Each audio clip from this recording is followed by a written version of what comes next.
উফ কি গরম, এই গরমে রেডি হয়ে যাচ্ছে আমি ক্লাসে। বুঝতে পারছেন কি রোদ বাইরে। তো যখন রোদ আর যখন গরম একদম সবসময় হালকা ফুলকা পরা উচিত, উচিত কিনা? কি গন্ধ এই মিশোর জামাগুলো থেকে।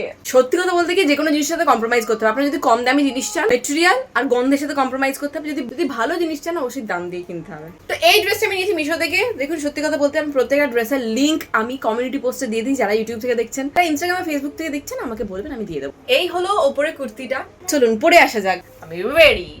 অনেকে আমাকে বলে দিদি তুমি ফুল লুক দেখাও না কেন? কি করে দেখাবো, কোথায় দেখাবো, কে তুলে দেবে ফুল লুক?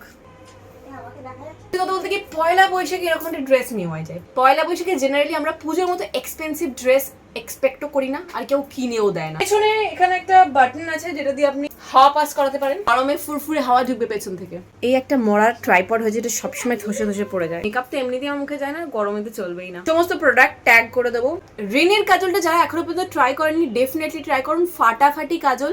এটা হচ্ছে অ্যাকচুয়ালি স্মাজ প্রুফ, জল দিলেও যায় না, ফেস ওয়াশ দিয়ে মুখ ধুলেও যায় না, দিন স্টে করে কিন্তু ঘেটে যায় না। অ্যাকোয়ালজিকের বডি স্প্রে ফিচিক ফিচিক ফিচিক ফিচিক ওয়াটার রেজিস্ট্যান্ট।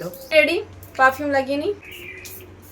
প্রচন্ড রোদ, ছাতা নিলে হবে, চশমা পরতে হবে। আমি রেডি।